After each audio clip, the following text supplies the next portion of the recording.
ನಾನು ದೇಶವರ ಒಂದು ಮಾತು ಹೇಳಿದೆ. ನಾನು ಯಾರೋ ಒಂದಿಬ್ಬರು ಪತ್ರಕರ್ತರು, ಯಾರೋ ಒಬ್ಬ RTA ಆಕ್ಟಿವಿಸ್ಟ್ ಅಂತ ಹೇಳಿ ಹೇಳ್ಕೊಂಡು ಬ್ಲಾಕ್ ಮೇಲ್ ಮಾಡೋ ಒಬ್ಬ ಕ್ಯಾಂಡಿಡೇಟ್. ಇವಾಗ ನಾನು ಪತ್ರಕರ್ತರು ಕೂಡ ತಪ್ಪಿದೆ ಅಂತ ನಾನು ಹೇಳಕ್ ಹೋಗಲ್ಲ. ಯಾರಾದ್ರೂ ಹೋಗಿ ಅವ್ರಿಗೆ ಏನೋ ಒಂದು ಮಾತು ಹೇಳಿದ್ರೆ ಅದು ನೀವು ನಿಜ ಅಂತ ಬರಿಬಹುದು. ನಾನು ಬರೆಯೋ ಮುಂಚೆ ದಯಮಾಡಿ ನಾನು ನಿಮಗೆ ಹೇಳ್ತಾ ಇರೋದು ಇದು ಭಗವಂತನಿಗೆ ಸಂಬಂಧಪಟ್ಟದ್ದು, ದೇವಸ್ಥಾನಕ್ಕೆ ಸಂಬಂಧಪಟ್ಟದ್ದು. ಇವಾಗ ಹೆಚ್ಚು ಕಡಿಮೆ ನಿಮಗೆ 110 ಕೋಟಿ ಡ್ರಿಂಕಿಂಗ್ ವಾಟರ್ ಸ್ಕೀಮ್, 180 ಕೋಟಿಯಲ್ಲಿ ಕೆರೆಗಳಿಗೆ ನೀರು ತುಂಬಿಸುವಂತ ಕೆಲಸ ನಾನು ಹೇಳ್ತಾ ಇರೋದು. 300 ಕೋಟಿ ಅಮೌಂಟ್ ಬಿಡುಗಡೆಯಾಗಿ ಟೆಂಡರ್ ಆಗಿ ಕೆಲಸ ಆಗ್ತಾ ಇದೆ.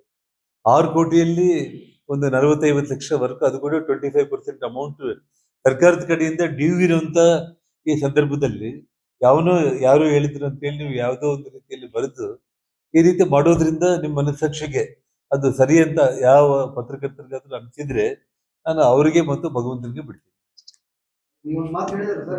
ನಾವು ಅವಕಾಶಗಳು ಕೊಡ್ತಾ ಇರ್ತೀವಿ, ಅರ್ಥ ಆಯ್ತಾ? ಅದನ್ನ ಮೀರಿದ ಮೇಲೆ ಅರ್ಥ ಆಯ್ತು ಪೂರ್ತಿ ನಾವು ಮೀರಿದ ಮೇಲೆ ಇವಾಗ ನೋಡ್ರಿ ಒಂದು ಉದಾಹರಣೆ, ಇವಾಗ ಯಾರು ನಿಮ್ಮವರಿಂದಾನೆ ಅಂತ ನಮ್ಮ ಶ್ರೀನಿವಾಸ್ ಹೇಳಿದ್ದಾರೆ, ಕಂಪ್ಲೀಟ್ ಕಟ್ ಮಾಡ್ಬಿಟ್ಟೆ ನಾನು. ಇವಾಗೆಲ್ಲ 1 ವರ್ಷ ಮೇಲೆ ಆಯ್ತು.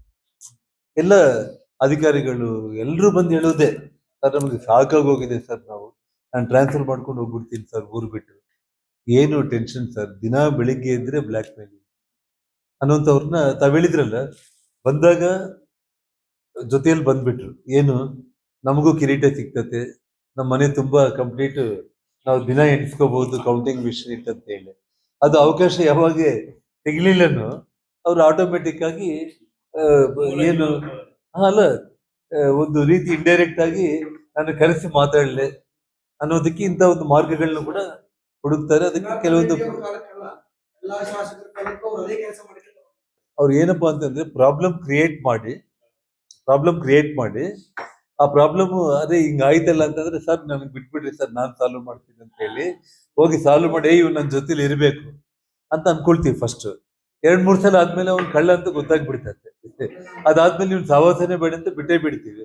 ಆ 2-3 ಟೈಮ್ ಒಳಗಡೆ ಅವ್ನು ಅರ್ಥ ಮಾಡ್ಕೊಂಡ್ರೆ ಅವನು ಜೊತೆಯಲ್ಲಿ ಇರ್ತಾನೆ, ಚೆನ್ನಾಗಿರ್ತಾನೆ. ಆ 2-3 ವಾರ್ನಿಂಗ್ಸ್ ಒಳಗಡೆ ಅವನು ಸರಿ ಮಾಡ್ಕೊಂಡಿಲ್ಲ ಅಂತಂದ್ರೆ ಅವನು ಮತ್ತೆ ಇನ್ನೊಬ್ಬ ಜನಾರ್ದನ್ ರೆಡ್ಡಿ ನೋಡ್ಕೊಳ್ಳೋದಕ್ಕೆ ಟ್ರೈ ಮಾಡ್ತಾ ಇರ್ತಾನೆ.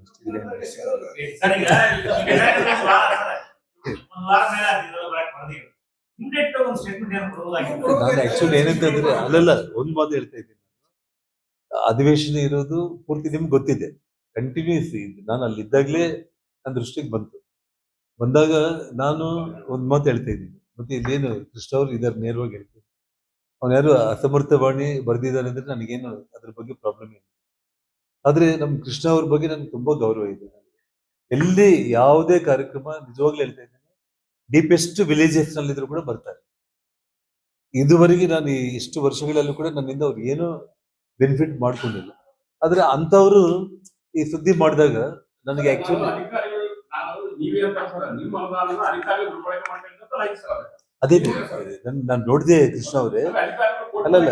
ಬಟ್ ಇನ್ನೊಂದೇನಿದ್ರೆ ಅಧಿಕಾರಿಗಳು ಮಾಡ್ಕೊಂಡಿದ್ರೆ ಕೂಡ ನಾನು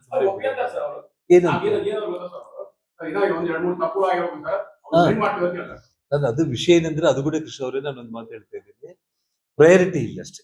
ಇವಾಗ ಏನ್ ಫಂಡ್ಸ್ ರಿಲೀಸ್ ಆಗ್ತಾ ಇರುತ್ತೆ ಅಲ್ಲ, ನಮಗೆ ಹಳ್ಳಿಗಳಿಂದ ಫೋನ್ ಬರುತ್ತೆ, ಸರ್ ನೀವು ಕಾರ್ತಿಕ್ ಅವ್ರಿಗೆ ಹೇಳ್ರಿ, KRDL ಅವ್ರಿಗೆ, ನಮ್ಮೂರ್ ದಿನ ಎಲ್ಲ ಕಂಪ್ಲೀಟ್ ಮುಗ್ದೋಗಿದೆ ಸರ್, ಇನ್ನ ಊರ್ ದೇವಸ್ಥಾನ ಇನ್ನೂ ಸ್ಟಾರ್ಟ್ ಆಗಿಲ್ಲ ಸರ್, ಸ್ವಲ್ಪ ದಯಮಾಡಿ ಇದನ್ನ ಕಂಪ್ಲೀಟ್ ಮಾಡ್ಲಿಕ್ಕೆ ಕೇಳಿ ಅಂತಾರೆ. ಸೊ ನಮ್ಮ ಇವಾಗ DK ಅವರು ಇವರೆಲ್ಲ ಗ್ರಾಮೀಣ ಭಾಗದಲ್ಲ ಅಥವಾ ಸಿಟಿ ಅವರು ಅಲ್ಲಿ ಹೋಗಿ ನೋಡಿದಾಗ ಏನಾಗುತ್ತೆ ಅಂತಂದ್ರೆ, ನಿಜವಾಗ್ಲೂ ಪ್ರಯಾರಿಟಿ ಇದಾಗೋಗಿದೆ ಅಂತಂದ್ರೆ ಆಯ್ತಪ್ಪ ಇಲ್ಲಿ ಕೆಲಸ ಮಾಡೋಣ, ಮತ್ತೆ ಅಲ್ಲಿ ಬೇಕಾದ್ರೆ ನನಗೆ ಈ ರಿಲೀಸ್ ಆದ್ಮೇಲೆ ಅಮೌಂಟ್ ಮಾಡೋಣ ಅನ್ನೋದು. ಇಟ್ಸ್ ಜಸ್ಟ್ ರೊಟೇಷನ್ ಪ್ರೊಸೆಸ್ ನಲ್ಲಿ ಅದು ಕೂಡ ತುಂಬಾ ರೇರ್ ಆಗಿ ಒಂದು 3-4 ಕಡೆ ಇರ್ಬೋದು. ಅಂದ್ರೆ